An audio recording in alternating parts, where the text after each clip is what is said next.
హరే కృష్ణ. భగవద్గీత ప్రవచనాన్ని చేసిన భక్తులందరికీ స్వాగతం. అందరికీ నా నమస్కారములు. ముందుగా మనం మంగళాచరణ ప్రార్థనలతో ప్రారంభిద్దాము. ఓం అజ్ఞానతిమిరాంధస్య జ్ఞానాంజనశలాకయ చక్షురున్మిలితం యేన తస్మై శ్రీగురవే నమః. నమో విష్ణుపాదాయ కృష్ణప్రేష్టాయ భూతలే శ్రీమతే భక్తివేదాంత స్వామినితి నామినే. నమస్తే సారస్వతే దేవే గౌరవాణి ప్రచారిణే నిర్విశేష శూన్యవాది పాశ్చాత్యదేశతారిణే. జయ శ్రీ కృష్ణ చైతన్య ప్రభు నిత్యానంద శ్రీ అద్వైత గదాధర శ్రీవాసాది గౌర భక్తవృంద. హరే కృష్ణ కృష్ణ కృష్ణ హరే హరే, హరే రామ రామ రామ హరే హరే. మూకం కరోతి వాచాలం పంగుం లంఘయతే గిరిం యత్కృపాతమహం వందే శ్రీగురుం దీనతారణం పరమానందమాధవం శ్రీచైతన్యమీశ్వరం. హరి ఓం తత్సత్. ఓం నమో భగవతే వాసుదేవాయ. ఓం నమో భగవతే వాసుదేవాయ. ఓం నమో భగవతే వాసుదేవాయ. హరే కృష్ణ. ఈరోజు మనము భగవద్గీత యథాతథము అంటే ఏకాదశ అధ్యాయము విశ్వరూప దర్శనము. పోయిన వారము మనము ఈ 11వ అధ్యాయము స్టార్ట్ చేశాము. ఇందులో ముఖ్యాంశాలుగా అర్జునుడు కృష్ణుడిని ఇట్లాగా చెప్తున్నాడు అనమాట. ఓ కృష్ణ, 10వ అధ్యాయంలో నీ విభూతులను అన్నీ తెలుసుకున్నాక, అంటే భగవంతుడి యొక్క విభూతులను ఆయన అనుగ్రహం వల్లనే మనకు తెలుస్తుందన్నమాట. ఇక్కడ అర్జునుడు చాలా అతి రహస్యమైన ఈ భగవంత్ స్వరూపమైన ఆధ్యాత్మిక విషయాలు, అంటే భగవంతుడి యొక్క విభూతులను నీవు దయచే, నీ అనుగ్రహముచే నాకు ఉపదేశించితివి. శ్రవణము ద్వారా నాకు మోహము తొలగిపోయినది అన్నారు. అంటే అర్జునుడికి ఇంకా ఎటువంటి సంశయాలు లేవన్నమాట.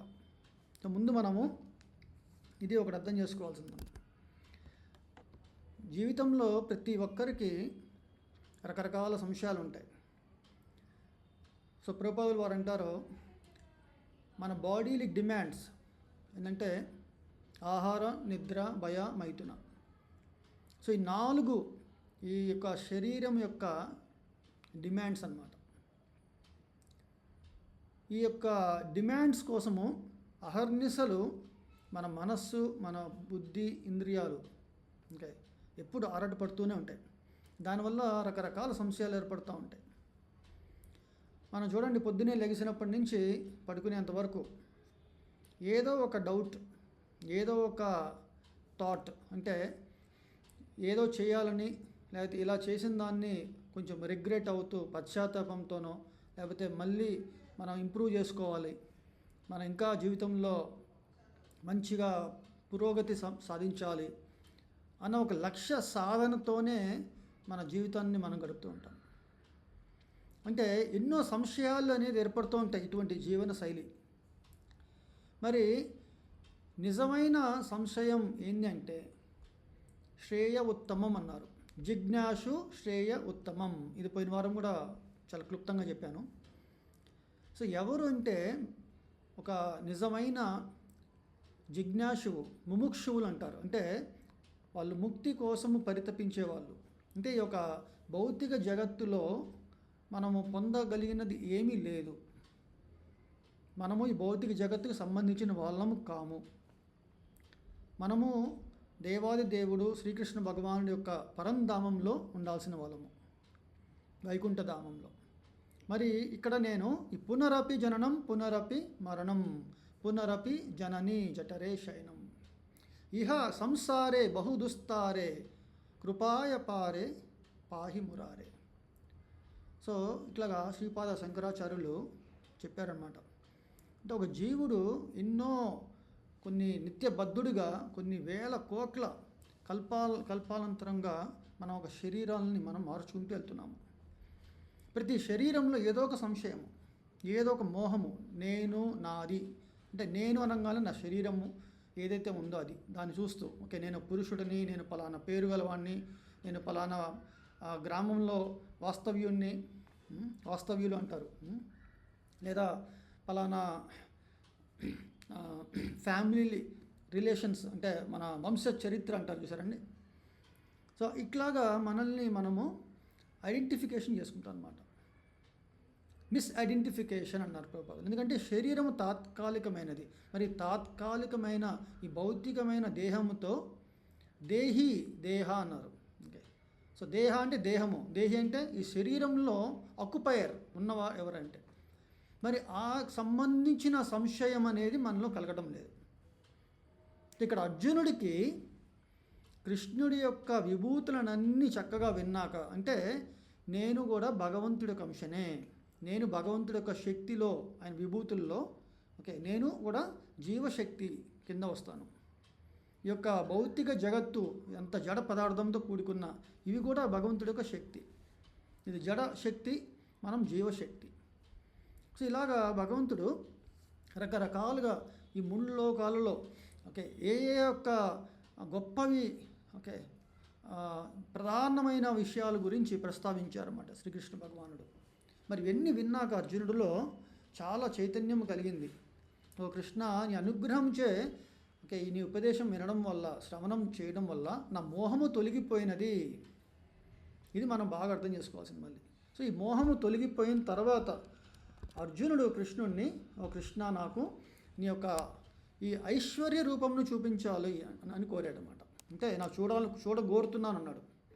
ఓకే, ఎట్లా అడిగారంటే నేను సఖ్య అంటే చూడగల శక్తి ఉన్నట్టయితే ఓకే అప్పుడు ఓ కృష్ణ నీ యథార్థ రూపమును నాకు చూపుము అని చెప్పేసి అడిగారన్నమాట.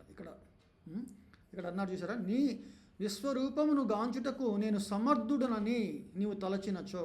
అంటే మనలో ఒక క్వాలిఫికేషన్ కావాలి. ఎవరు పడితే వారు మనం భగవంతుడి దగ్గరికి వెళ్ళి టెంపుల్కి వెళ్తారు. కొంతమంది కొంత ఏదో ఆరాధన చేస్తుంటారు, వాళ్ళ మొక్కులు సరిగ్గా తీరక భగవంతుడితో రకరకాల కన్వర్జేషన్స్ ఉంటాయన్నమాట. ఓకే, నాకెందుకు ఇలా జరుగుతుందనో. ఓకే, సో చాలామంది అర్థం చేసుకోరు. సో భగవంతుడి యొక్క కృప ఎప్పుడు ఉంటుంది. మరి ఆ కృపని అందుకోవాల్సిన ఒక అభ్యాసము అంటే దాని ఒక ట్రైనింగ్ అవసరం అన్నమాట. అంటే భగవంతుడి ఒక కృప వచ్చినప్పుడు మనం తీసుకోవడానికి ఒక అభ్యాసం అనేది ఉండాలి. ఇప్పుడు ఒక మంచి కాలేజీలో ఒక అబ్బాయి చేరాడు, ఒక మంచి కాలేజీలో.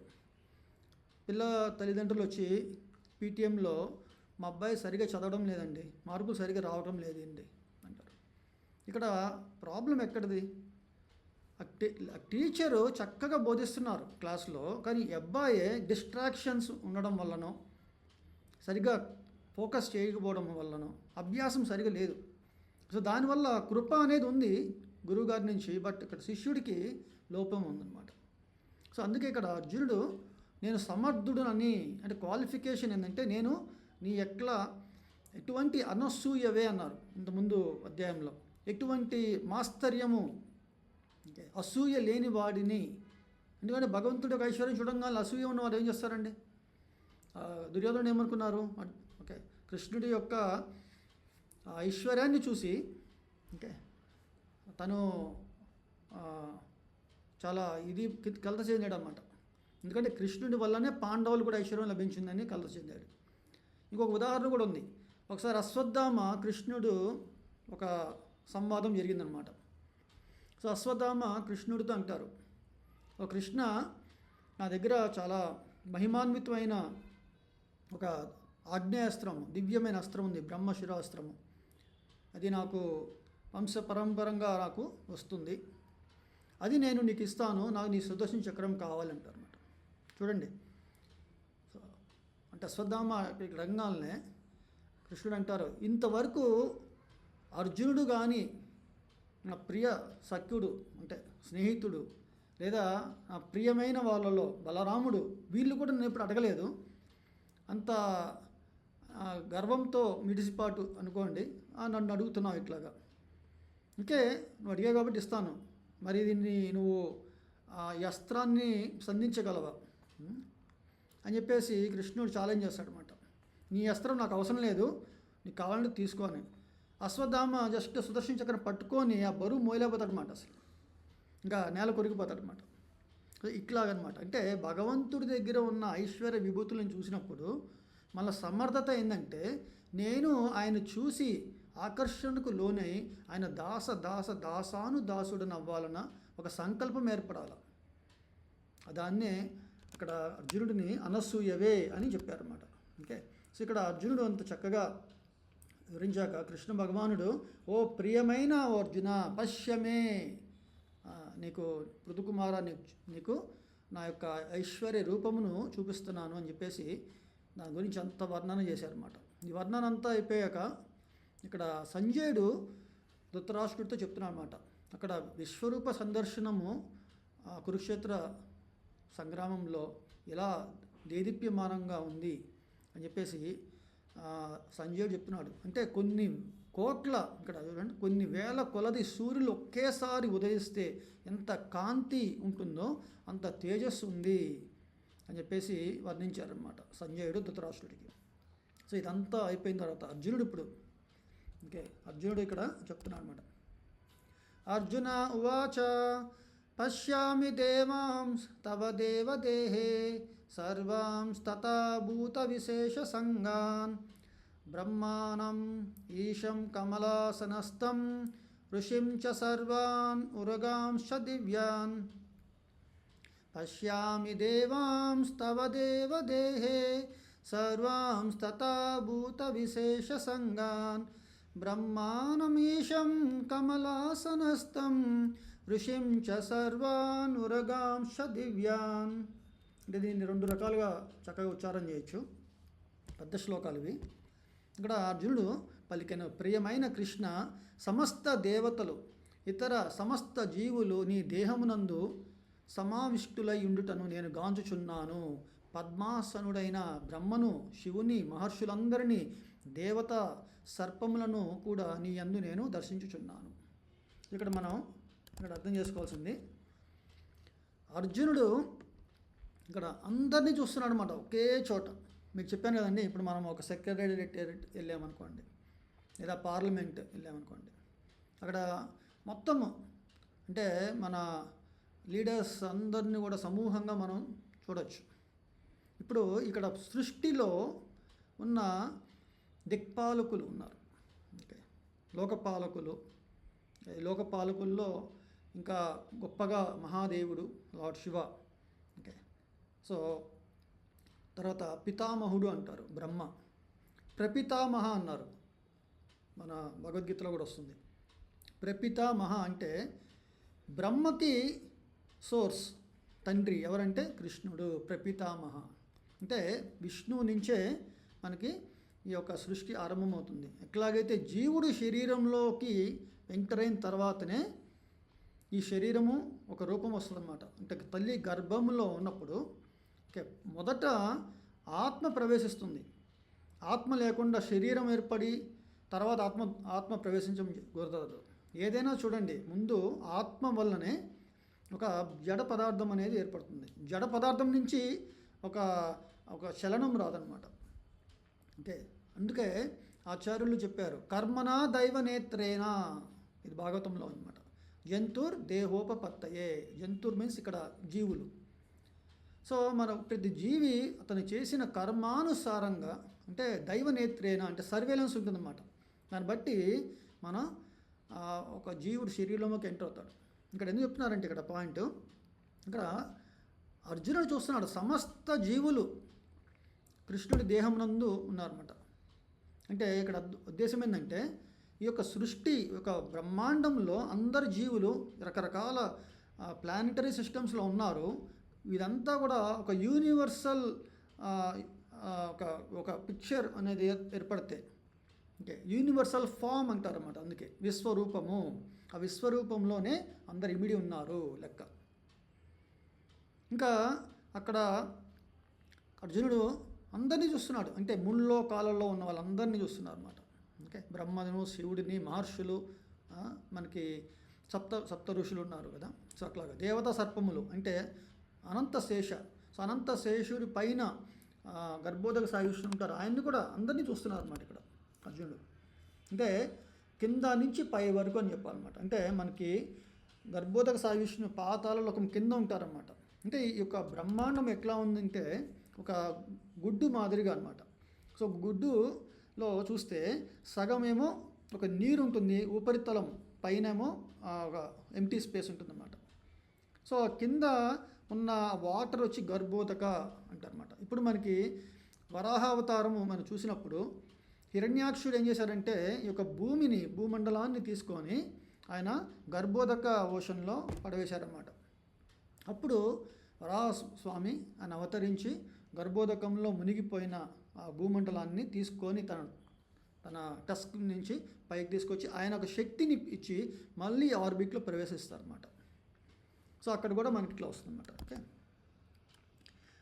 హే విశ్వప్రభు, హే విశ్వరూప, నీ దేహమునందు అపరిమితముగా సర్వత్రా వ్యాపించి ఉన్న అనేక బాహువులను, ఉదరములను, ముఖములను, నేత్రములను నేను గాంచుచున్నాను.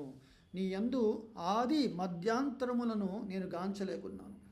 ఇప్పుడు మనము ఒక పెద్ద కొండకి దగ్గరికి వెళ్ళామనుకోండి, మనం కనుచూపు మేరలు ఇటు చూసినా అటు చూసినా ఏం కనబడదు. లేదా ఒక నడి సముద్రంలో ఉన్నాం అనుకోండి, ఎటు చూసినా నీరే కనబడుతుంది తప్ప ఇంకేం కనబడదు.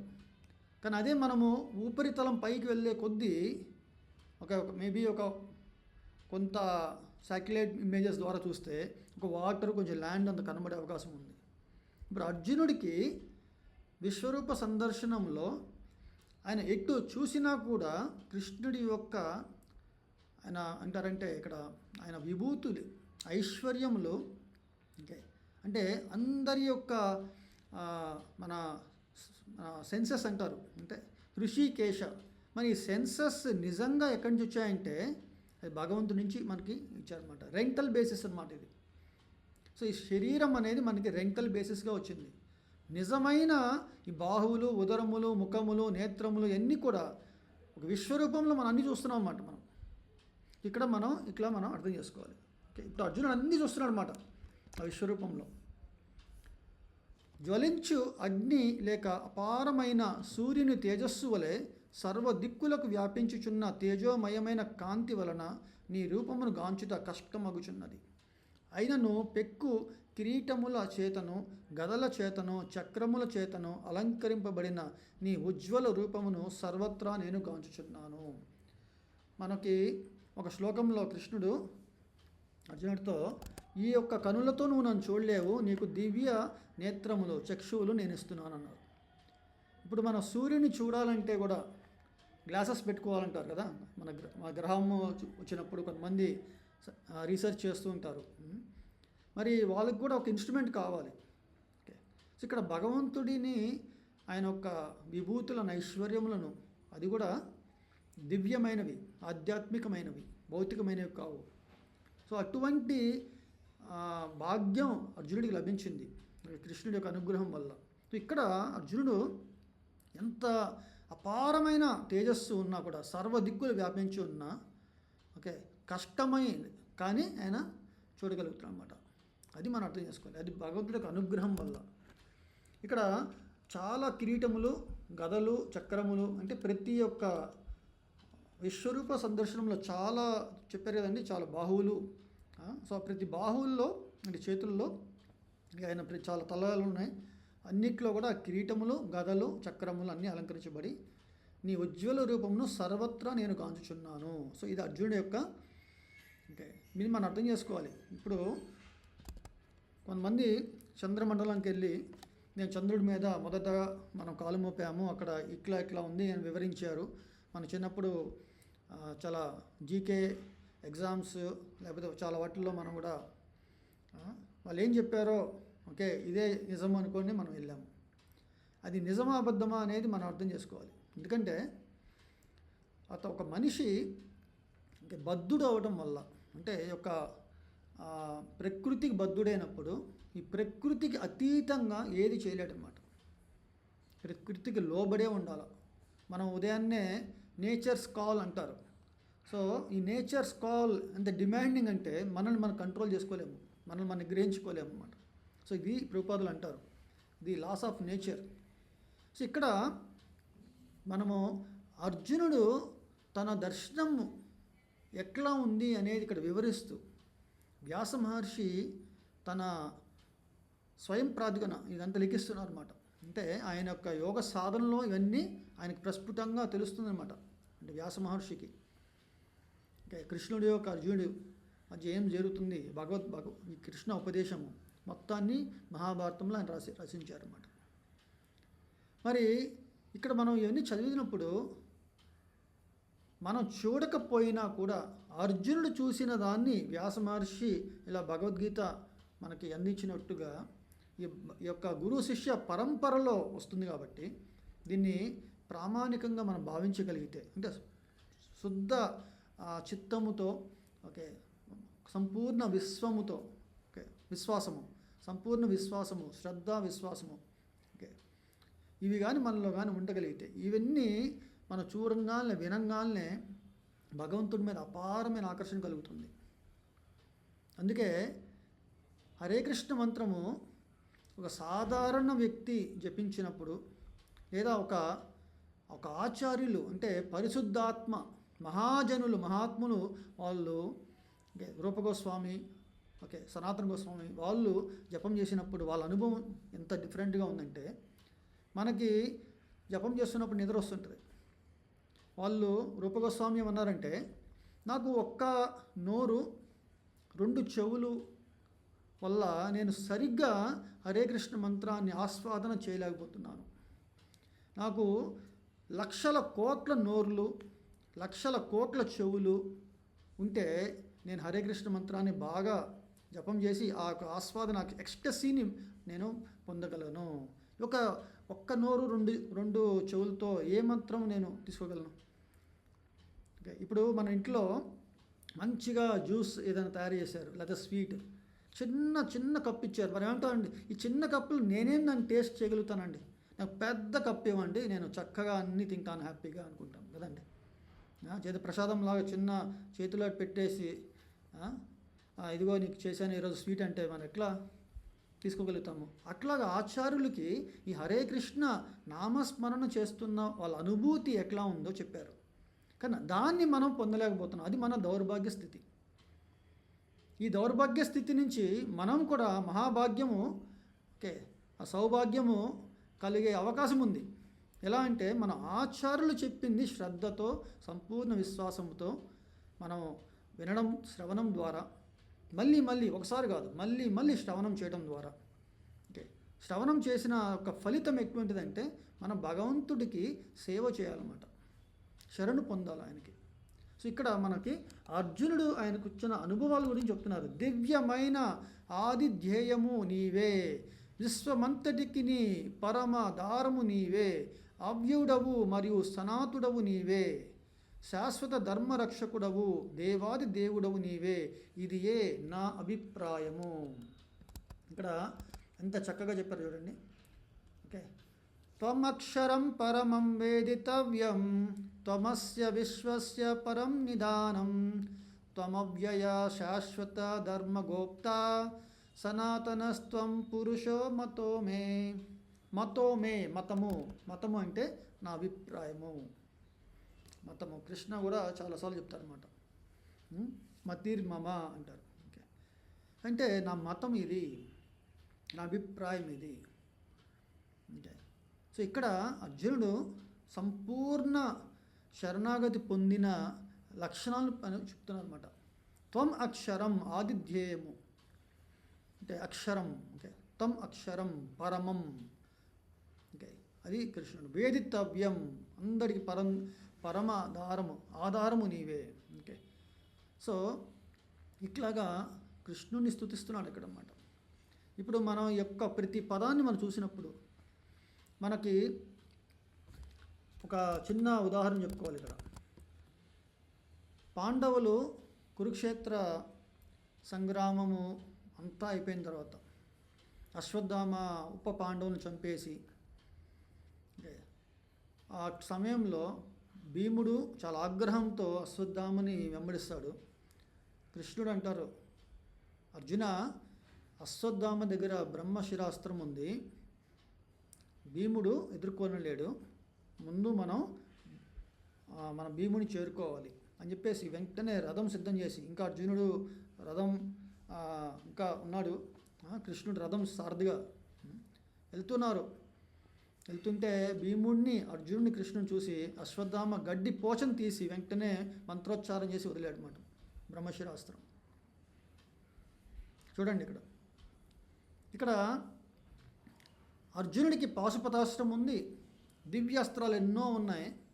కానీ అర్జునుడు దేవదేవ జగత్పతే అంటూ కృష్ణుని స్తుతిస్తూ, నాకు ఎంతో ఒక తేజస్సుతో ఎంతో మిక్కిలి వేడి, అంటే చాలా దాంతో వస్తుంది, ఒక అస్త్రం వస్తుంది, దీని యొక్క ఆరిజిన్ ఏంటి, ఎందుకు ఇలా జరుగుతుంది, నువ్వు కృష్ణ, నువ్వు సర్వాంతర్యామి, నీకు అన్నీ తెలుసు, ఆమ్నిషియంట్, నువ్వు ఆమ్నిపొటెంట్, సో నువ్వే నాకు చెప్పాలని మళ్ళీ తన అర్జునుడు కృష్ణుని శరణు పొందాడు.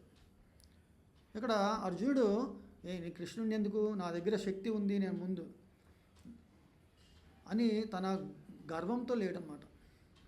అంటే ఎటువంటి శక్తినైనా సరే కృష్ణుడి యొక్క అనుగ్రహం వల్లనే మనం ఎదుర్కోగలవచ్చు అని చెప్పేసి అర్జునుడు కృష్ణుని శరణు పొందాడు. ఇక్కడ చెప్పిన వాడిలో ఇక్కడ అన్ని ధర్మరక్షకుడవు, శాశ్వత ధర్మరక్షకుడవు. సో కృష్ణుడు వెంటనే ఇది అశ్వత్థామ వదిలిన బ్రహ్మశిరాస్త్రము నీకు కూడా ద్రోణాచార్యుడు ఉపదేశించారు, నువ్వు కూడా ఆ అస్త్రాన్ని వదులు, లేకపోతే ఆ అస్త్రాన్ని మనం ఎదుర్కొనలేము, నువ్వు కూడా వేస్తే 2 న్యూట్రలైజ్ అవుతుంది అన్నారు. సో అదంతా ఒక ఎపిసోడ్ అయిపోయింది. వ్యాస మహర్షి, నారదుడు అందరూ వచ్చి ఈ అస్త్రాలు 2 కూడా ఢీకొన్నప్పుడు ఈ బ్రహ్మాండానికి ముప్పు వస్తుందని చెప్పేసి ఉపసంహరించుకోమని చెప్తారు. కానీ అశ్వత్థామ శుద్ధ చిత్తం లేదు కాబట్టి ఆయన నేను ఉపసంహరణ చేయలేనని చెప్పేసి, కానీ ఆయన ఏం చేస్తారు, పాండవులలో చివరిగా ఉన్న సంతతి ఎవరంటే అభిమన్యుడి తనయుడు పరీక్షిత్ మహారాజు, ఉత్తర గర్భంలో ఉన్నాడనమాట. సో అశ్వత్థామ తన అస్త్రాన్ని ఉత్తర గర్భాన్ని వైపు పరీక్షిత్ మహారాజుని, అంటే పరీక్షిత్తుని చంపడానికి వినియోగిస్తాడు. అప్పుడు ఉత్తర కూడా ఇక్కడ జరుగుతుంది. తర్వాత ఇది పాండవులందరూ ఉన్నారు, ఉత్తర పరిగెత్తుకుంటూ వస్తుందన్నమాట. కృష్ణ కృష్ణ, ఇక్కడ కూడా దేవదేవ మహాయోగిన్ అని చెప్పేసి ఉత్తర కృష్ణుని శరణు పొందుతుంది. తన గురువు ఆచార్యుడు అయిన అర్జునుడు, గాంధీవధారుని, అర్జునుడు లేదా గొప్ప వాయుపుత్రుడు అయిన భీముడు లేదా ధర్మనందనుడు, ఇట్లాగా ఎవరిని, నకుల సహదేవులను ఎవరిని కూడా ఆశ్రయం పొందలేదు, ఇంకా గొప్పవారు ఉన్నా. ఎందుకంటే మనం ఎవరైతే ఇక్కడ అందరిలో గొప్ప ప్రథమ అర్ఘ్యం పూజ ఎవరికి కృష్ణుడు చేశారు, ఎట్లా మనకు తెలుస్తుందో అన్నీ ఆయన గొప్పతనము, వెంటనే మనం ఎటువంటి వారిని కూడా మనము లైఫ్లో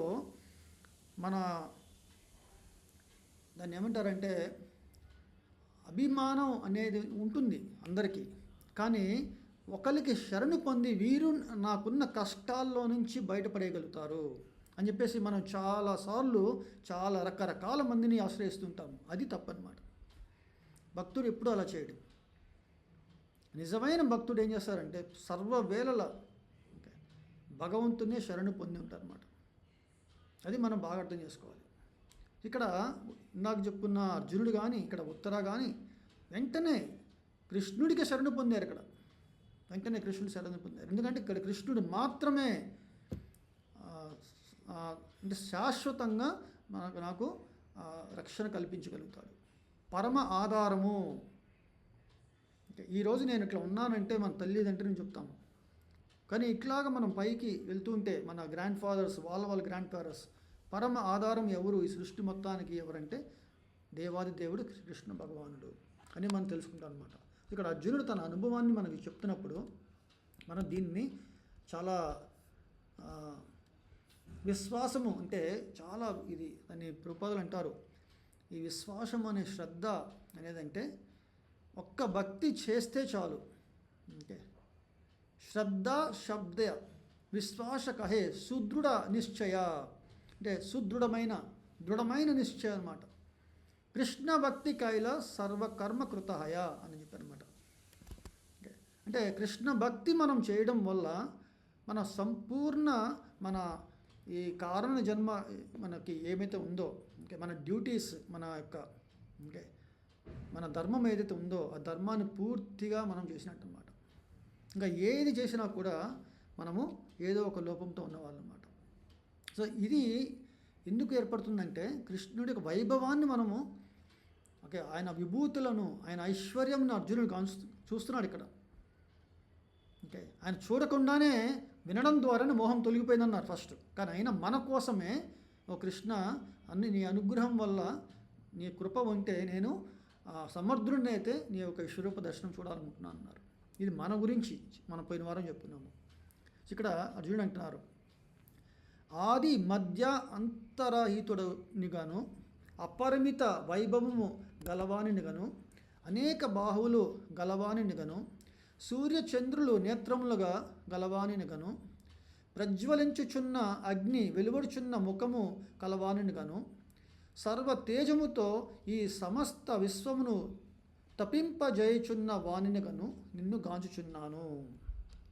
చూసారండి ఇక్కడ నిజమైన మనకి సూర్య చంద్రులు వారి తేజస్సు ఎక్కడి నుంచి వస్తుంది అనేది మనము పోయిన ఒక వారం చెప్పుకున్నాము. ఇది బ్రహ్మజ్యోతి నుంచి సూర్యుడికి వస్తుంది.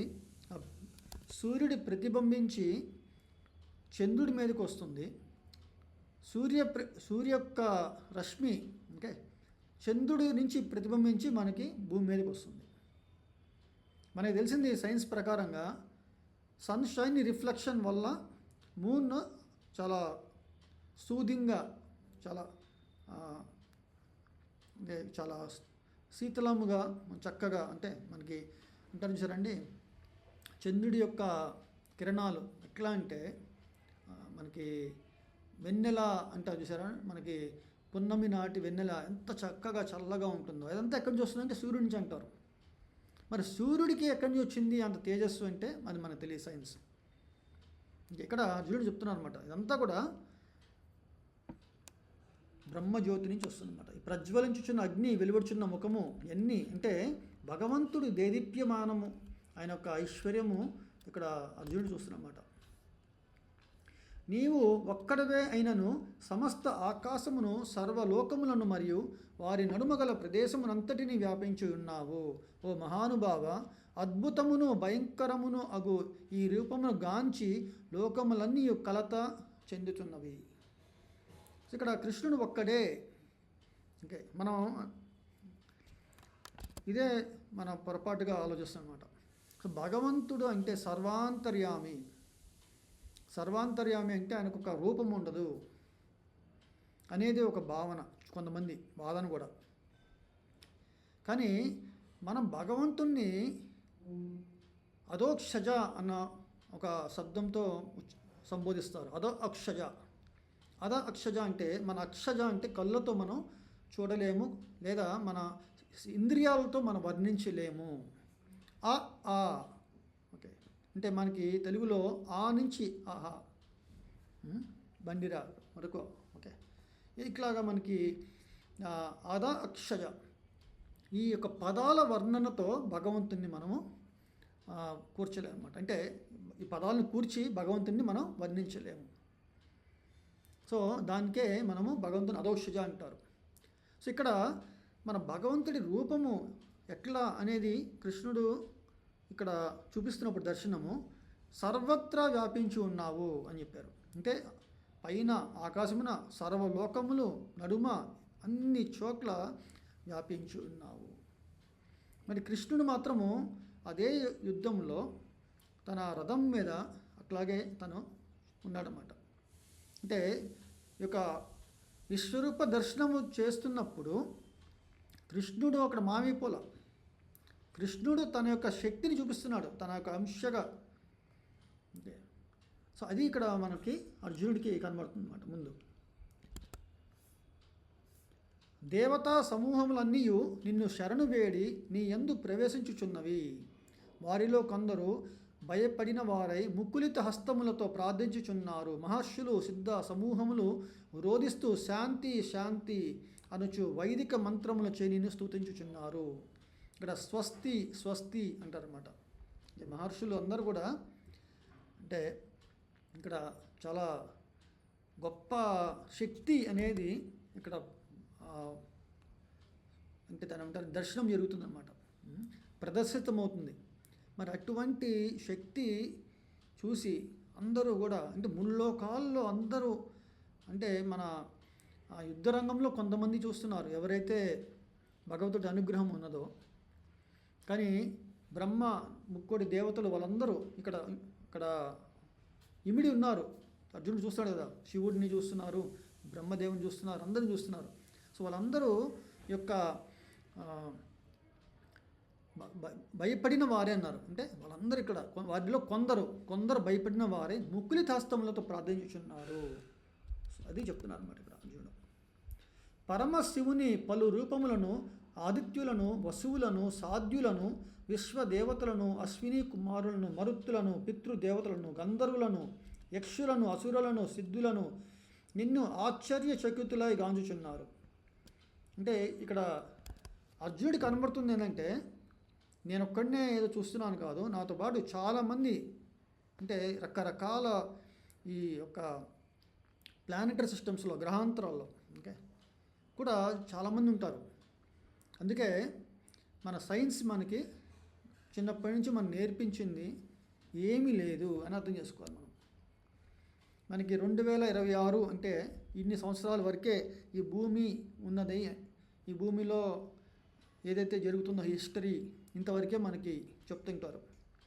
కానీ భగవద్గీత 5,000 సంవత్సరాల క్రితం కురుక్షేత్ర సంగ్రహం ఇప్పటికి కూడా ఉంది ఆ ప్లేస్. సో కృష్ణుడు భగవంతుడు ఓకే అని తన శిష్యుడైన అర్జునుడికి ఉపదేశించారు. సో దీని గురించి మనం ఎక్కడ సైన్స్లో వినడం మనం. దాని ఒక ఇంపార్టెంట్ ఒక బుక్ ఓకే. కొంతమంది భగవద్గీత అంటే ఒక రిలీజియస్ స్క్రిప్చర్ అంటారు, అంటే ఒక రిలీజియన్కి సంబంధించింది. కానీ సైన్స్ అనేది ఏంటంటే నిజమైన ఫ్యాక్ట్స్ని, తత్వాన్ని మనం బోధించేది సైన్స్ అంటే. ఇక్కడ అర్జునుడు చాలా గ్రహాల్లో ఎటువంటి వాళ్ళు ఉన్నారు ఇక్కడ, ఆదిత్యులు, వసువులు, సాధ్యులు, విశ్వదేవతలు, అశ్విని కుమారులు, మరుత్తులు, పితృదేవతలు, గంధర్వులు, యక్షులు. మనకి కొంతమంది అంటారంటే ఏలియన్స్ అంటారు చూసారండి, ఏలియన్స్ అంటే మన గ్రహం సంబంధించిన వారు కాదు, గ్రహాంతర వాసులను వాళ్ళని ఏలియన్స్ అని చెప్తూ ఓకే ఎవరో కొందరు ఉన్నారు అని అంటారు. అది కూడా ఒక అపోహ మాత్రమే. లేకపోతే ఏ గ్రహంలో కూడా జీవరాశులు లేరు అనేది ఒక పెద్ద అపోహ ఉంటుందన్నమాట. కానీ ఇక్కడ అర్జునుడు ఇంతమంది గురించి ప్రస్తావిస్తున్నారు, నేను ఇక్కడ చూస్తున్నాను అన్నారు.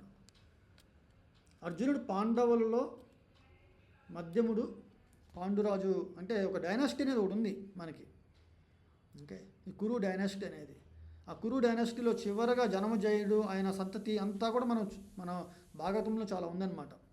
అంటే వాళ్ళ సంతతి కలియుగంలో వరకు ఉన్నారు. సో ఆ కలియుగంలో కొంతమంది రాజులు మనకు ఉన్నారు ఓకే. అంటే నందా డైనాసిటీ అనే ఒక డైనాసిటీ గురించి ప్రస్తావించారు. ఆ నందా డైనాసిటీలో ఎవరో ఓకే మన చాణక్య పండితుడిని అపహాసం చేయడం వల్ల ఆయన చంద్రగుప్త మౌర్యుని అధిష్టానం చేస్తారన్నమాట సింహాసనానికి. ఇలాంటివన్నీ మన భాగవతంలో కలియుగంలో ఈ యొక్క రాజులు ఎటువంటి వారు, వాళ్ళు ఎట్లా వాళ్ళ సంతతిని ఉంది అంటే మన సూర్య డైనాసిటీ, చంద్ర డైనాసిటీ ఓకే, చంద్రవంశము, సూర్యవంశము ఇట్లా ఉన్నాయన్నమాట. ఈ సూర్యవంశం అంటే మన భగవద్గీతలోనే ఆల్రెడీ విన్నాము. ఇక్ష్వాకు వంశంలో ఓకే ఆయనకి ఈ యొక్క భగవద్గీత బోధించబడింది. ఎక్కడి నుంచి వచ్చింది? వైవస్వత మనువు నుంచి వచ్చింది అన్నమాట. వైవస్వత మనువు ఎక్కడి నుంచి వచ్చింది? ఇమం వివస్వతే యోగం, ప్రోక్తవాన్ అహం అవ్యయం వివస్వాన్ మనవే ప్రాహ. అంటే వివస్వానుడు అంటే అక్కడ సూర్య భగవానుడు. అంటే భగవద్గీత మొదటగా సూర్య భగవానుడికి బోధించారు. ఆయన తన బిడ్డ అయిన వైవస్వత మను వివస్వాను కొడుకు పేరు వైవస్వతుడు అన్నమాట. ఓకే, ఇప్పుడు మనకి పృథ యొక్క అంటే కుంతీదేవి యొక్క కుమారుడు పార్థ అంటాం అట్లా అనమాట. సో అందుకని మనం అర్థం చేసుకోవాల్సింది ఇక్కడ ఏంటంటే చాలా గ్రహాలు ఉన్నాయి, అన్ని గ్రహాల్లో చాలా జీవరాశులు ఉన్నాయి, మనము చూడలేకపోతున్నాము. అది మన యొక్క ఓకే అంటారు బద్ధుడు అవడం అన్నమాట ప్రకృతి నియమాలకి. ఎప్పుడైతే మనము సాధన అభ్యాసం చేసినప్పుడు ఓకే అప్పుడు నిజంగా భగవంతుణ్ణి దర్శనం చేసుకోగలుగుతాము. భగవంతుని దర్శనం చేసుకుంటే అందరు దర్శనం అవుతారు అన్నమాట మనకి. ఓకే, సో అది ఇక్కడ అర్జునుడు చూపిస్తున్నాడు మనకి. ఓ మహాబాహో పెక్కు ముఖముల తోడను, నేత్రముల తోడను, బాహువుల తోడను, ఉరువుల తోడను, పాదముల తోడను, ఉదరముల తోడను, భయంకరములైన దంతముల తోడను కూడిన నీ మహారూపమును గాంచి దేవతలతో కూడిన లోకములన్నీయు వ్యధ చెందుచున్నవి, వారి వలనే నేనును కలత చెందుచున్నాను. ఇప్పుడు భగవంతుడు అంటే చాలా ఆల్ అట్రాక్టివ్ అని చెప్పారు ప్రభుపాదులు. కృష్ణ అన్న పదానికి ఆల్ అట్రాక్టివ్, సర్వ ఆకర్షణీయుడు. మరి ఇక్కడ కృష్ణుడు తన విశ్వరూప సందర్శనము చేస్తున్నప్పుడు ఇక్కడ ఏం చెప్తున్నారండి, దేవతలందరితో కూడి అర్జునుడు కూడా కలత చెందుచున్నాడు అన్నమాట. అంటే భక్తులు కూడా అటువంటి ఇక్కడ అంటున్నారు భయంకరమైన అటువంటి రూపముని చూడటం అనేది సాధ్యము. అందుకే భగవంతుడి దర్శనము మనం కావాలనుకున్నప్పుడు మనకి ఎంత ప్లీజింగ్గా ఆకర్షణ కలిగేలాగా భగవద్ దర్శనం కలుగుతుంది. మనకి ఎక్కడైనా ఈ గుడికి వెళ్ళినా కూడా శంఖచక్ర గదా పద్మ ఓకే చతుర్భుజ నారాయణుడిగా, రంగనాథ స్వామిగా ఎక్కడ చూసినా మనకి ఎంతో చాలా ఓకే ఓకే సో చాలా ఆత్మానుభావన కలుగుతుంది అన్నమాట. ఎందుకంటే భగవంతుడి యొక్క దర్శనము ధ్రువుడు భగవద్ దర్శనము అవ్వంగానే ఒకే మాట అన్నాడు, స్వామిన్ కృతార్థోస్మిన్ వరం నయాచే. ఓ దేవదేవ, నేను ఒక అమాయక స్థితిలో ఒక పగిలిన గాజు ముక్కలు ఓకే గురించి వెతుకుతున్నాను, కానీ నాకు ఒక మహిమాన్వితమైన ఒక వజ్ర వైఢూర్యం నాకు దొరికింది. ఓకే, కానీ నా యొక్క మోహములో పగిలిన ఓకే ఒక గాజు ముక్కల కోసం నేను ఆరాటపడుతున్నాను. అంటే ఆయన మెటీరియల్ డిజైర్స్, భౌతికమైన కోరికల్ని ఆయన పగిలిన ఒక గాజు ముక్కలు. కానీ భగవంతుడు చింతామణి, భగవంతుడు నామ చింతామణి అని చెప్పారు ఆచార్యులు. మరి ఆ నామ చింతామణిని మనము ఎప్పుడైతే మనస్ఫూర్తిగా మనం ఆస్వాదం చేస్తుంటామో, అంటే మనం నామస్మరణ చేస్తుంటామో, సో అప్పుడే దానిలో మనకి తెలుస్తుంది మనకు నిజమైన శ్రద్ధ ఉందా లేదా అని. మనకి ఎప్పుడైతే అట్రాక్షన్ అనేది లేదో ఓకే ఫస్ట్ అట్రాక్షన్ ఉండదు. అట్లాగైతే ప్రభుపాదుల వారు రూపగోస్వామి యొక్క చెప్పిన ఒక ఎగ్జాంపుల్ అన్నమాట. ఇక్కడ ఎందుకు చెప్తున్నాడండి, అర్జునుడు చూస్తున్నాడు భగవంతుణ్ణి భయంకరమైన రూపమును, నాకు విరాట రూపమును చూడటం అనేది గొప్ప అని చెప్పచ్చు. మనం ఎవరైనా భగవంతుడు నేనే అంటే నాకు నీ విశ్వరూపం చూపించు అంటే ఆ విశ్వరూపం చూడలేం మనం. కానీ ఎందుకు అడుగుతామంటే వాళ్ళు నిజమైన భగవంతుడు కాదా అంతవరకే. కానీ భగవంతుడు నిజమైన లైక్ ఇప్పుడు మనము శ్రీరంగం వెళ్ళినా, తిరుమల వెళ్ళినా ఓకే భగవంతుడిని అక్కడ చూస్తున్నాము. ఆయన ఎందుకు ఆ రూపంలో సందర్శిస్తున్నారు? ఓకే ఆయన ఏదో భౌతిక జగత్తులో ఉన్నప్పుడు ఆయన మనలాగే చతుర్భుజం లేకపోతే కృష్ణుడుగా, రాముడిగా వచ్చినప్పుడు వాళ్ళందరూ సామాన్య మానవులుగానే వచ్చారు, భగవత్ శక్తితో అంటారు కొంతమంది. కానీ అట్లా తప్పు అన్నమాట. భగవంతుడు ఆయన నిజమైన రూపము భయంకరంగా ఉండదు. వైకుంఠ లోకాల్లో రకరకాల లోకములు ఉన్నాయన్నమాట. అన్ని లోకంలో వివిధ రకములైన విష్ణు స్వరూపులు అన్నమాట. ఓకే వాసుదేవ, సంకర్షణ, ప్రద్యుమ్న, అనిరుద్ధ ఇలాగ రకరకాలు మనము తిలకం పెట్టుకున్నప్పుడు నారాయణ, గోవింద, మాధవ, ఋషికేశ, వామన, పద్మనాభ ఇట్లాంటి రకరకాలు మనం చెప్తుంటాం చూసారండి. సో ఇంతమంది విష్ణు యొక్క ఆ, నామాలను మన అంటారు మన సహస్ర విష్ణు నామాలు అంటారు కదండి, విష్ణు సహస్రనామ. మరి వీటిలో మనం చూసినప్పుడు డిఫరెంట్ నేమ్స్ అనే కాదు, ఒక్కొక్క నామము ఒక్కొక్క లీల, ఒక్కొక్క ఆయన యొక్క గుణము, నామ రూప గుణ లీలతో కూడి ఉంటుంది అన్నమాట. సో అటువంటి నామరూప గుణ లీలలతో ఆకర్షణీయంగా ఉంటారు భగవంతుడు అన్ని లోకాల్లో. ఈ యొక్క విశ్వరూప సందర్శనం అనేది తాత్కాలికమైనది అనేది ముందు తెలుస్తుంది మనకి. ఓకే, మన పర్పోర్ట్స్ చదివినప్పుడు తెలుస్తుంది. ఇది ఓన్లీ భౌతిక జగత్తులో భగవంతుడు ఈ యొక్క బ్రహ్మాండాన్ని ఎట్లా వ్యాపించి ఉన్నాడు, ఎలాగా ఈ బ్రహ్మాండాన్ని సృష్టి స్థితి లయం చేస్తున్నాడు అనే ఒక మెసేజ్ని ఇక్కడ మనం ఈ అధ్యాయంలో మనం తెలుసుకుంటున్నాం అన్నమాట. అంటే కృష్ణుడు అన్నారు నేనే చేస్తున్నాను అనగానే, ఓ 2 చేతులు ఉన్నది కృష్ణుడు ఏం చేయగలుగుతాడు, 2 కళ్ళతో కృష్ణుడు ఏం చూడగలుగుతాడు అంతా. ఓకే, మనకు నైవేద్యం పెడుతున్నాం ఇంట్లో, నిజంగా మీరు అటు పెట్టారు, కటన్ వేశారు, ఓకే, దండం పెట్టుకున్నారు, కటన్ తీశారు, మరి చూసారా, మరి భగవంతుడు తీసుకున్నారని ప్లేట్లో అదే ఉంది సేమ్. మళ్ళీ ఇలాంటి రకరకాల క్వశ్చన్స్ వస్తుంటాయి. ఓకే, సో వీళ్ళందరికీ భగవతత్వం గురించి తెలియదు. సో కృష్ణుడు తన యొక్క కృప కటాక్షం వల్ల ఓకే ఆయన స్వీకరించి మళ్ళీ వెంటనే ఎంత అయితే మనం పెట్టామో వెంటనే మళ్ళీ రిప్లేస్ చేస్తారన్నమాట. ఇది గోవర్ధన లీలలో మనకు చూపించబడుతుంది. అది మనం అర్థం చేసుకోవాలి. అది సో ఇక్కడ అర్జునుడు నేను కలత చెందుచున్నాను అంటే అర్థం ఏంటంటే, నాకు ఈ రూపము వద్దు కృష్ణ, నాకు నీ నిజరూప దర్శనం కావాలనే ఉద్దేశం. ఆ తర్వాత శ్లోకాలు వస్తుంది. సో మనం అర్థం చేసుకోవాల్సింది ఏంటంటే, ఆ నిజరూప దర్శనాన్ని చూస్తున్న మనము కృష్ణుడు, రాముడు, ఈ అవతారాలు అన్నీ సామాన్యంగా మనుషులే అనుకుంటారు కొంతమంది. కాదు. అలాంటప్పుడు కృష్ణుడు కొన్ని రోజుల ఆయన పుట్టిన రోజులకే పూతనని సంహరించారు. అయితే 7 సంవత్సరాల్లో గోవర్ధన పర్వతాన్ని ఎత్తారు. మరి ఎన్ని ఎట్లా సాధ్యపడుతుంది? ఆయన చిన్నప్పటి నుంచి ఆయన యోగ సాధన చేశారా భగవంతుడు అవ్వడానికి? అంటే భగవంతుడు ఎప్పుడు భగవంతుడే. ఏదైనా యోగ సాధన చేసి ఆయన శక్తి పొందితే వాళ్ళని భగవంతుడు అనరు. ఓకే, సో అది మనం అర్థం చేసుకోవాలి ఇక్కడ.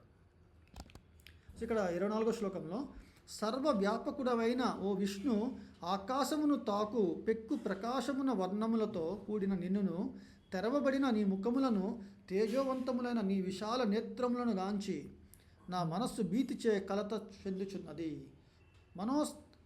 మనోస్థిరత్వమును గాని సమత్వమును గాని నేను ఏమాత్రము నిలుపుకొనలేకపోతున్నాను. ఇది అంటే మనము సహజంగా మనస్సుని నిగ్రహించి ఓకే స్థిరత్వం ఏర్పరచుకుంటాము భగవంతుడి మీద ధ్యానం చేస్తూ, అంటే పరమాత్మ మీద. సో ప్రభుపాదుల వారు అంటారు పశ్యంతి యం యోగిన అన్నారు అనమాట. ధ్యానావస్థిత తద్గతైన మనస పశ్యంతి యం యోగిన. ధ్యానావస్థిత అంటే ధ్యాన స్థితిలో యోగులు పరమాత్మ దర్శనం పొందుతారన్నమాట. మనకి భగవద్గీత బుక్ ఓపెన్ చేస్తే దానిలో పరమాత్మ ఎలా ఉంటారు, ఒక పద్మము పైన ఆయన నిలబడి ఉండి శంఖచక్ర గద ధరించి దరహాసంతో, సో ఆయన మనకి కృపగా దయతో మనకి ఆయన చూస్తుంటారన్నమాట, మన హృదయంలో ఉంటారన్నమాట అట్లాగా. ఓకే, మరి ఆయన దర్శనం మనకి రావట్లేదు, ఎందుకంటే మన ఇంద్రియాలను మన మనస్సును మనం నిగ్రహించేయాలి. మరి ఎవరికైతే ఆ యొక్క అభ్యాసపూర్వకంగా సాధన ద్వారా ఓకే ఈ యొక్క ఆత్మశుద్ధి అవుతుందో, ఈ యొక్క చిత్తం అంటారు. ఓకే, ఈ చిత్తము శుద్ధి అవ్వడానికి ఒకటే చెప్పారు, కృష్ణ భక్తి నిత్యసిద్ధ సాధ్య కబునయ శ్రవణాది శుద్ధ చిత్తే అన్నారు. కరయే ఉదయ అంటే శ్రవణము కీర్తనం విష్ణు స్మరణము చేయడం వల్ల ఈ శుద్ధ చిత్తే ఏర్పడుతుంది. అప్పుడు మనకి ఉదయిస్తుంది. ఏమిటి ఉదయిస్తుంది అనమాట? భక్తి ఉదయిస్తుంది. ఆ భక్తి ప్రేమ ఉదయించినప్పుడు దానికి మన బ్రహ్మ సంహితలో ప్రేమాంజన చురిత భక్తి విలోచనేన సంత సదైవ హృదయేషు విలోకయంతి యం శ్యామసుందరమచింత్య గుణస్వరూపం గోవిందమాది పురుషం తమహం భజామి. సో సో బ్రహ్మదేవుడికి స్తుతిస్తున్నారు అనమాట. మన కళ్ళకి ఒక అంజనము, ఒక ఆయింట్మెంట్ రాస్తారు, ముందు కాజల్ రాస్తుంటారు, కాటుక. అలాగా మనము భక్తి అనే ప్రేమ అనేది మనం కానీ కళ్ళకి ప్రేమ అంజనము, ప్రేమాంజన చురిత భక్తి విలోచనేనా, భక్తితో మనం ఉండగలిగితే ఆయింట్మెంట్, భక్తి లవ్ ఆఫ్ ఆయింట్మెంట్ అన్నారు. దాన్ని అనాయింట్ చేస్తే కళ్ళకి, ఓకే, అప్పుడు ప్రేమాంజన చురిత భక్తి విలోచనైన సంత సదైవ, సంత అంటే సంతులు అంటే భక్తులు, సద ఏవ ప్రతి నిమిషము సర్వవేళల, సంత సదైవ హృదయేషు విలోకయంతి అన్నారు. అంటే తన హృదయంలో భగవంతుని వీక్షిస్తుంటారన్నమాట. ఓకే, అంటే భక్తులకి గోవింద విశ్రామ అన్నారు. అంటే గోవిందుడే తన హృదయంలో విశ్రమిస్తారన్నమాట. ఇది చెప్తున్నారన్నమాట. ఇక్కడ మనము ఎందుకు చెప్తున్నామంటే అర్జునుడు విశ్వరూపాన్ని చూసి మన అస్థిరత్వమును సమత్వమును మాత్రం నిలుపుకోలేకపోతున్నాడు అన్నమాట. అది మనం అర్థం చేసుకోవాలి. ఓ దేవాదిదేవ ప్రపంచ శరణ్య మండుచున్న ప్రళయాగ్నిని బోలిన నీ ముఖములను భయంకరములైన దంతములను గాంచి సమత్వము నిలుపుకొనలేక సర్వదిక్కులను విస్మరించి తిని సర్వ విధముల నేను భ్రాంతుడైన తిని దయతో నా పట్ల ప్రసన్నుడు కమ్ము. ఇక్కడ అర్జునుడు మొదటగా ఈ సంగ్రామంలో మొదటి అధ్యాయంలో చూసాము. ఆయన నేను ఉండలేకపోతున్నాను, కళ్ళు తిరుగుతున్నాయి, నా రోమాలు నిక్కబడుచుకుంటున్నాయి, అశ్రువులు వస్తున్నాయి, ఇట్లా రకరకాలుగా ఆయన చూపించారన్నమాట. ఇక్కడ కూడా ఆయన ఈ భయంకరమైన ఈ రూపమును చూసి సమత్వమును నిలుపుకోలేకపోతున్నాను, అన్నీ విస్మరిస్తున్నాను, సర్వ విధములనే భ్రాంతి చెందుతున్నాను సో అని చెప్పేసి అర్జునుడు కృష్ణుని ప్రార్థిస్తున్నాడు అన్నమాట. ఇక్కడ అర్జునుడికి ముందు జరగబో తనకు సంబంధించిన విషయాల గురించి కూడా ఈ విశ్వరూపంలో దర్శించాడనమాట. భీష్ముడు, ద్రోణుడు, కర్ణుడు మున్నగు వారి తోడను, ప్రతిపక్షపు రాజుల తోడను, ధృతరాష్ట్రుని పుత్రులందరూ మా పక్షమునందలి యోధా అగ్రగణ్యులను నీ భయంకరములైన నోళ్ళ యందు వేగముగా ప్రవేశించుచున్నారు. నీ దంతముల నడుమ చూర్ణము చేయబడిన తలలతో, ఇక్కడ చూడండి, ఇక్కడ చూర్ణము చేయబడిన తలలతో తగులుకొనిన కొందరిని నేను గాంచుచున్నాను. అంటే ఇక్కడ కాల రూపము కూడా అంటారు, ఐశ్వర్య రూపము, కాల రూపము యొక్క యూనివర్సల్ ఫామ్ అనేది. సో అర్జునుడు తన పాస్ట్, ప్రజెంట్, ఫ్యూచర్ అన్నీ చూడవచ్చు అని ఆల్రెడీ మనకి కృష్ణుడు చెప్పారు ముందు శ్లోకంలో. ఇక్కడ ఫ్యూచర్లో ఈ యొక్క యుద్ధ ఫలితం ఏముంటుంది, మనకి ఆస్ట్రాలజర్స్ అవసరం లేదు. ఓకే, భక్తులు ఎవరు కూడా ఆస్ట్రాలజర్స్ దగ్గరికి వెళ్ళరు. ఎందుకంటే మన కర్మ అనేది ఈ అరచేతిలో పామిస్ట్రీ అంటారు చూసారండి, చెప్తారు. కానీ ఎప్పుడైతే మనము సాధన చేస్తుంటామో, అంటే కీర్తన చేసినప్పుడు హరే కృష్ణ కృష్ణ కృష్ణ హరే హరే, హరే రామ రామ రామ హరే హరే అని మనం క్లాప్స్ కొడుతుంటామో, ప్రభుపాదులు వారు అంటారు ఈ చేతి మీద ఉన్న రేఖలన్నీ మారిపోతాయంట. చిన్నపిల్లలకి జ్యోతిషం చెప్పరు, ఎందుకంటే వాళ్ళు పెద్ద అయిన తర్వాత సంపూర్ణంగా వాళ్ళ శరీరం ఏర్పడి ఇంకా అప్పుడే నిలకడగా ఉంటుంది అన్నట్టుగా చెప్తుంటారు, మీకు వినే ఉంటారు. సో భక్తులకి పామిస్ట్రీ చూపించడం వల్ల ఉపయోగం ఏంటి, ఈరోజు ఉంది రేపు ఉండదు. ఎందుకంటే వాళ్ళు ఎప్పుడు కూడా శ్రవణం కీర్తన విష్ణువు స్మరణం చేస్తుంటారు, దాంట్లో ఈ యొక్క రేఖలన్నీ మారిపోతూ ఉంటాయి. సో ఇది ఎందుకు చెప్తున్నామంటే అండి, ఇక్కడ అర్జునుడు ఈ యుద్ధ ఫలితము అంటే ముందు ఈ యొక్క కాల ప్రభావమున ఏం జరుగుతుంది అని చూస్తున్నాడు అన్నమాట. నేనేదో ఇక్కడ యుద్ధము చేయకుండా నా వారిని నేను కాపాడుకోవాలనుకుంటున్నాను అనే ఒక మోహంలో ఉన్నాడు ఫస్ట్. నేను యుద్ధం చేస్తాను, చనిపోవాల్సిందే అక్కడ, లేకపోతే నాకేదైనా అవ్వాల్సిందే. ఓకే, మోస్ట్లీ నేను చాలామంది సంహరిస్తాను. ఓకే, మరి అది నేను చేయలేని పని, క్షత్రియ ధర్మం అయినా కూడా అని అర్జునుడి యొక్క వాదన.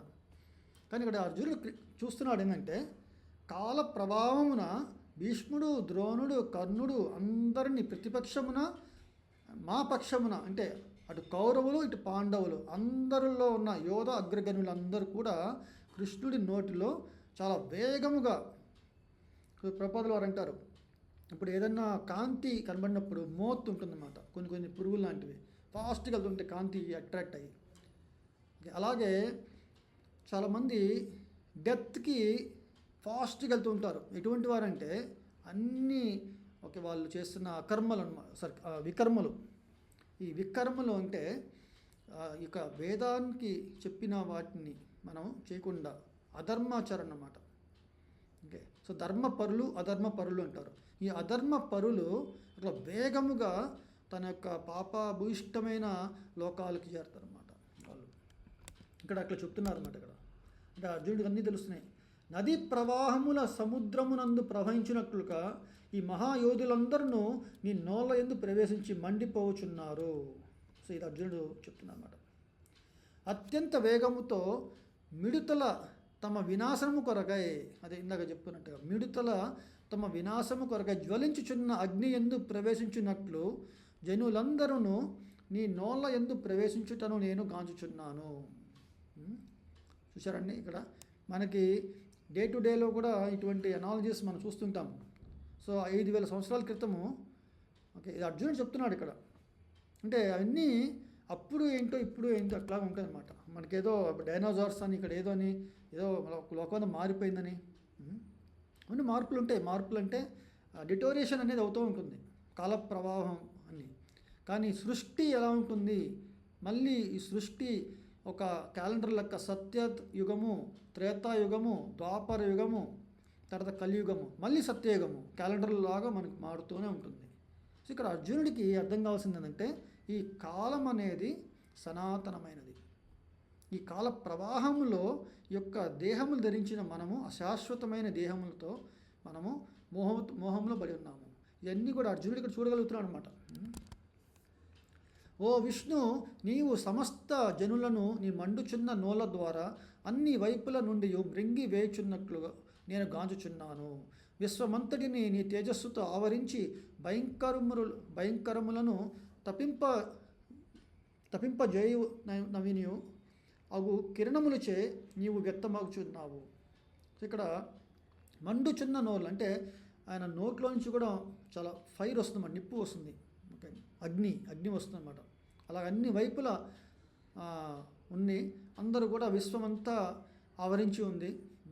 సో భయంకరమును తప్పింపజేయచ్చు అంటే తప్పింపజేయండి చాలా వేడి ఆయన కిరణములచే వ్యక్తమవుతున్నది అని చెప్తున్నారు అర్జునుడు. ఓ దేవదేవ, ఇంతటి భయంకర రూపముతో నున్న నీవెవరివో నాకు దయతో తెలియజేయము. అంటే కృష్ణుడు ఆయన దర్శనం చేస్తున్నారు, అసలు ఎవరు ఆయన? కృష్ణుడి నుంచి ఆ దర్శనం కలిగిన ఈ రూపము ఎవరు? అక్కడ కృష్ణుడు ఉన్నారు రథంలో, ఇక్కడ ఆయన విశ్వరూప దర్శనం అనేది కలిగింది. అర్జునుడికి డౌట్ వచ్చింది. నేను నీకు ప్రణామములు సమర్పించదను, నన్ను అనుగ్రహింపుము. నీవు ఆది పురుషుడవు, నీ కార్యమెక్టిదో ఎరుగు లేకుండా నిన్ను గూర్చి నేను తెలుసుకొని కోరుచున్నాను. అంటే ఆయన ఎందుకు ఇక్కడికి వచ్చారు, ఆయన లక్ష్యం ఏంటి అని చెప్పేసి అర్జునుడికి ఇక్కడ చాలా ఒక అంటే భయంకర రూపముతో చూస్తున్న అర్జునుడికి భీతితో ఆయనకు ప్రణామములు చేస్తూ, ఓకే, మనం చూడండి ఎప్పుడైనా మనకి న్యాచురల్గా గొప్పవారు ఎవరైనా ఉంటే వెంటనే వాళ్ళకి మొక్కుతాం అన్నమాట. ఇక్కడ అర్జునుడు సాక్షాత్తు ఇక్కడ భగవంతుడి యొక్క దర్శనం అన్నమాట, విశ్వరూప దర్శనము కలిగింది.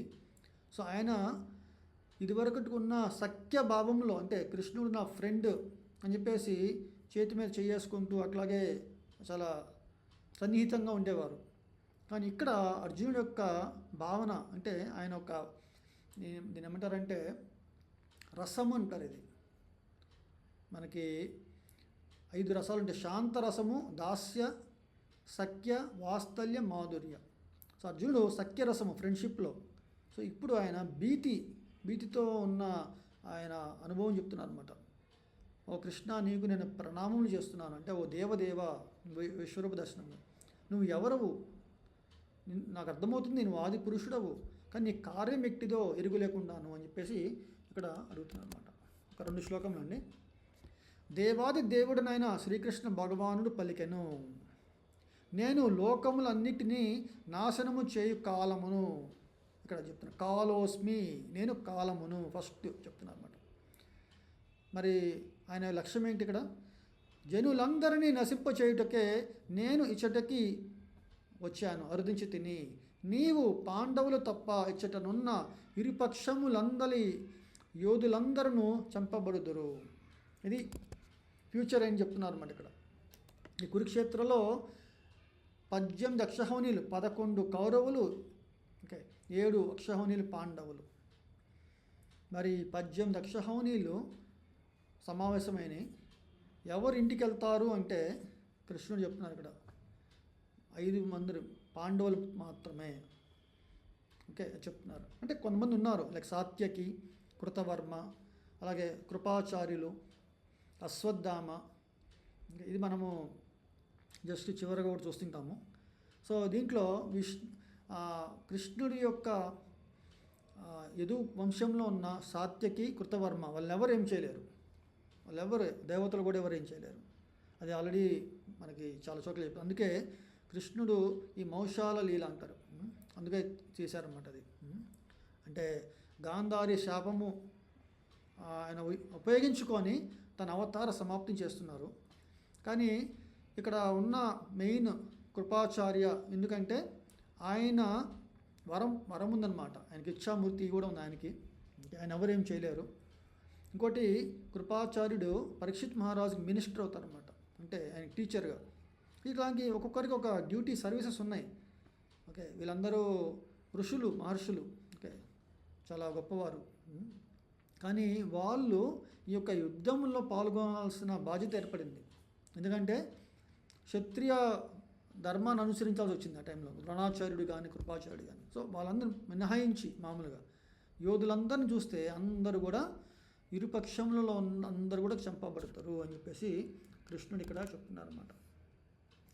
అందుచే లెమ్ము, కృష్ణుడు అంటున్నారు, అర్జున అందుచే లెమ్ము, యుద్ధ సన్నద్ధుడవై కీర్తి నొందుము, శత్రువులను జయించి సర్వ సమృద్ధమైన రాజ్యమును అనుభవించుము. ఓ సవ్యసాచి, నా పూర్వపు ఏర్పాటుచే వారందరూ ఇదివరకే మరణించి ఉన్నందున ఈ యుద్ధమున నీవు కేవలము నిమిత్త మాత్రుడు కమ్ము.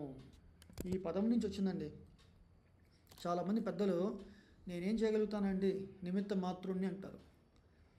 అది మాట వరుస కన్నా చాలామంది ఒక భగవంతుడి యొక్క భక్తితో, భగవంతుడి మీద ఉన్న భక్తితోనో లేదా ఆయన మీద నమ్మకంతో ఏదైనా జరగాలంటే ఆయన అనుగ్రహం కావాలి. ఇప్పటికీ మళ్ళీ ఆ కొద్దో గొప్ప మనకి ఆధ్యాత్మిక భావన అనేది అనమాట, అంటే స్పిరిచువల్ కల్చర్ అనేది మనకు ఉంది ఈ భారత ఖండంలో. సో అందుకే ఏదైనా ఇబ్బంది వస్తే వెంటనే భగవంతుడిని మొక్కుకోవడం, కొండకి నడిచి వస్తానంటారు కొంతమంది, ప్రదక్షిణలు చేస్తానంటారు, కొబ్బరికాయలు కొడతానంటారు, లేకపోతే ఏదైనా ఒక మంచి కార్యములు చేయాలనుకుంటారు, గుడి కట్టిస్తానంటారు. ఇలాంటివి ఎందుకు ఏర్పడతాయంటే మనకి భగవంతుడి మీద మనకి ఉన్న అపారమైన నమ్మకం అన్నమాట, విశ్వాసం. సో ఇక్కడ అర్జునుడు కూడా ఓకే ఈ యుద్ధోన్ముఖుడై ఉండడానికి కృష్ణుడు ఈ యొక్క అధ్యాయంలో చూపిస్తున్నాడు అనమాట. ఇక్కడ ఉన్న వారందరినీ పూర్వమే వాళ్ళందరినీ సంహరించేశాను. ఇక్కడ నువ్వు నిమిత్త మాత్రుడివి అంటే నా చేతిలో వెపన్ ఇప్పుడు ఉందండి, ఏదన్నా ఒక ఆయుధం ఉంది నా చేతిలో. ఆయుధంకి ఏమన్నా ఉంటుందండి, నేను ఇట్లాగే చేయాలనుకుంటున్నాను, అలాగే చేయాలనుకుంటున్నాను. ఇప్పుడు ఇంట్లో మాతాజీస్ వెజిటబుల్ కటింగ్ చేస్తూ ఉంటారు. ఇంకా ఆయుధం ఏమన్నా నేను లేదు, నేను క్యారెట్ని కట్ చేయను, నేను ఓన్లీ పొటాటోని కట్ చేస్తాను అంటుందా. ఎవరైతే పట్టుకున్నారో కత్తిని వాళ్ళు ఏది కావాలో అది కట్ చేస్తారు. అది మనం అర్థం చేసుకోవాలి. సో అట్లాగే అర్జునుడు కూడా ఇక్కడ ఆయుధం లాగా అనమాట కృష్ణుడికి. ఓకే సో యుద్ధం సన్నద్ధుడు అవ్వు అని చెప్తున్నారు. కీర్తి నువ్వు పొందు, ఎంత నేనే చేశాను కానీ కీర్తిని మాత్రం నీకు ఇవ్వాలి, ఎందుకంటే నువ్వు నా భక్తుడు కాబట్టి. సో అందుకే ఈ ఒక విషయము ఒక చిన్న 2 వాక్యాలు ఇక్కడ చెప్పుకోవాలి. యుద్ధము జరుగుతున్నప్పుడు అర్జునుడు ప్రతి క్షణము ఒక దృశ్యాన్ని చూస్తున్నాడు అనమాట. ప్రతి క్షణము ఒకసారి అర్జునుడు వ్యాస మహర్షిని కలిసి, ఓ మహర్షి, నేను యుద్ధము చేస్తున్నప్పుడు నా గాంధీవం శరముల నుంచి చాలా విస్తారంగా నేను బాణాలు వేస్తూ అందరిని సంహరిస్తున్నాను అనుకుంటున్నాను, నాకు అనిపిస్తుంది. కానీ నా రథముకి ముందు ఒక దేదీప్యమైన ఒక ఉజ్వలంతో ఉన్న ఒక వ్యక్తి, ఆయన దాటికి చూసి ఎటు పడినా కూడా అస్త్రములు వెళ్ళిపోతాయి అన్నమాట. ఎవరు ఆ వ్యక్తి అని చెప్పేసి అర్జునుడు అడుగుతారు అనమాట. ఆయన పరమశివుడు అని చెప్తారు అనమాట. అంటే రథం మీద కృష్ణుడు రథసారథ్యం చేస్తున్నాడు. అంటే తన భక్తులకి ఆయన ఆయన ఆయన మిషన్ అనమాట. ఆయన పరిత్రాణాయ సాధునా వినాశ దుష్కృతాం అనేది భగవంతుడి యొక్క సంకల్పం. అది తన భక్తుల ద్వారా చేస్తున్నారు. అందుకే కొంతమంది ఏమంటారంటే, రామాయణంలో సంపూర్ణంగా రాముల వారే అన్నీ చేశారన్నమాట. హనుమంతుల వారు సహాయపడ్డారు, అంతా రాముడే చేశారు. కొంతమంది అంటారు చూశారండి, ఎవరికి రామాయణంలో కీర్తి లభించిందంటే రాముల వారికే. నేను సీతాదేవి అంటది, హనుమ నువ్వు చాలా శక్తివంతుడవు, కానీ నా రాముడే లంకకు వచ్చి రావణాసురుని సంహరించితే కానీ ఆయన కీర్తి ఇమిడించదు అని చెప్పేసి సీతాదేవి అంటుంది. హనుమంతుల వారు కూడా ఏకీభవిస్తారు. కానీ యొక్క త్రేతాయుగం నుంచి ద్వాపరయుగం వచ్చినప్పుడు ఏమవుతుందంటే, కృష్ణుడు ఏమి చేయడం అన్నమాట, సారథ్యం చేస్తాడు. ఎందుకంటే కీర్తి అంతా కూడా తన భక్తుడికి అందించాలని. అంటే భగవంతుడు కూర్చొని ఆయన సమీపంలో ఓకే అంతా కీర్తి అంతా తన భక్తుడికి ఇచ్చారన్నమాట. కలియుగంలో ఎట్లని చెప్పారంటే, భగవంతుడు అదృశ్యంగా ఉండి, అంటే భగవంతుడు కనబడ్డ ఎవరికి, మొత్తం కీర్తి అంతా ఓకే తన భక్తుడికి ఇచ్చారు. ఎట్లా అంటే తన భక్తుడే గొప్ప. ఇంకా ఇక్కడ అర్జునుడికి కొంతమంది అన్నప్పుడు, కర్ణార్జునుల్లో అర్జునుడు గొప్పవాడు కాదు, కర్ణుడే గొప్పవాడు. చాలా చోట్ల కృష్ణుడు మధ్యవర్తిత్వంగా ఉండి, అంటే ఫర్ ఎగ్జాంపుల్ మనకి భీష్ముడు కొన్ని అస్త్రాలు సంధించినప్పుడు, లేదా మన ఇంకా పేరు భగద్దత్తుడు వైష్ణవాస్త్రం వేస్తాడు. అంటే అప్పుడు కూడా కృష్ణుడు నిలబడతాడు. కర్ణుడు కూడా నాగాస్త్రం వేస్తాడు. అప్పుడు కృష్ణుడు తన బొటనవేలుతో రథంని ఒత్తితే ఆయన ఆ నాగాస్త్రం వెళ్ళి కిరీటంని కొట్టేస్తుందన్నమాట. సో ఇలాంటివి కొన్ని చూసినప్పుడు కృష్ణుడు పక్కన ఉండకపోతే అర్జునుడు గెలవలేడు అంటారు కొంతమంది.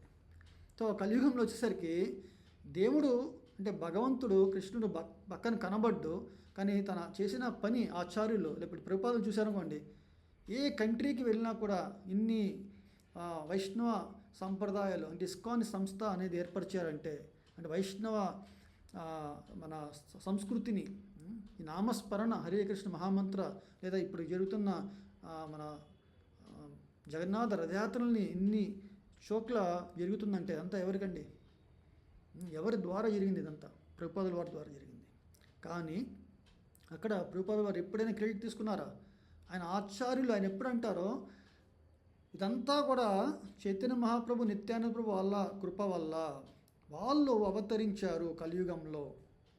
వాళ్ళ యొక్క లక్ష్యం ఏంటంటే, ఈ యొక్క కలియుగంలో ప్రతి విలేజ్లో, ప్రతి టౌన్లో, ప్రతి సిటీలో ఈ హరినామ స్మరణ జరుగుతుంది అని ఆల్రెడీ వాళ్ళు మనకు చెప్పారన్నమాట.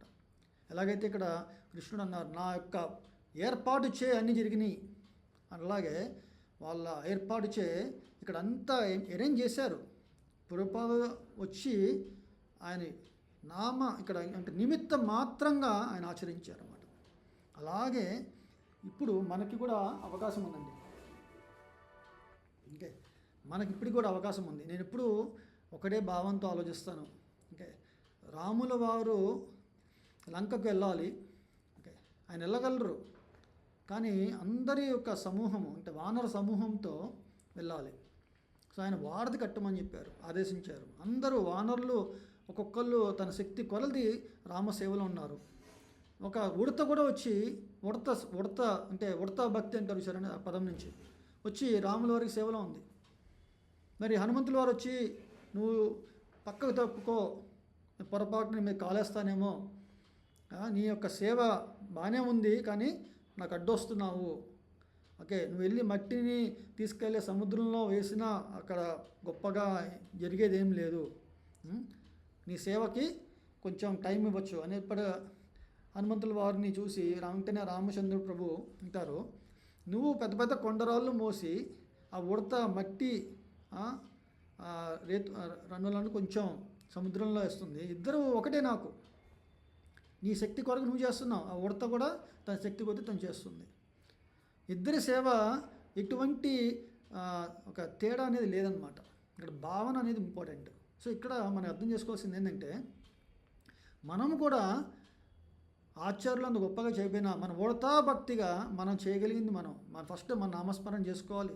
మన ఇంట్లో వాళ్ళకి, మన చుట్టుపక్కల ఉన్న వాళ్ళందరికీ కూడా ఆ యొక్క భక్తి భావాన్ని మనం ప్రచారం చేయాలన్నమాట. ఇప్పుడు జన్మాష్టమి వస్తుంది, అందరికీ పెద్ద పెద్ద సెలబ్రేషన్స్ గొప్పగా తెలియవు. జన్మాష్టమి అంటే ఏంటి, అసలు ఎందుకు చేస్తున్నాము ఇట్లా అని.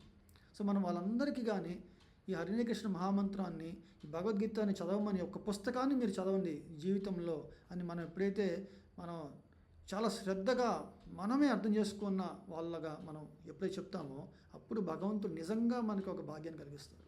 ఓకే, హరే కృష్ణ. సో ఈ యొక్క ముఖ్యమైన శ్లోకం ఈరోజు చెప్పుకున్నాము. సో ఇందరితో ఈ యొక్క అధ్యాయము వచ్చే వారం మనం సంపూర్ణంగా చెప్పుకుందామండి. గ్రంథరాజ్ శ్రీమద్ భగవద్గీత కీ జై, సమవేత గౌర భక్త వృంద కీ జై. All glories, all glories, all glories to Shri guru and Shri Gauranga. All glories to Srila Prabhupada కీ జై. హరే కృష్ణ కృష్ణ కృష్ణ హరే హరే, హరే రామ రామ రామ హరే హరే. హరే కృష్ణ. సో అందరికీ ధన్యవాదాలండి. Thank you Prabhuji. Hare Krishna. Hare Krishna. Thank you Prabhuji. Hare Krishna. Prabhuji. Hare Krishna. Hare Krishna.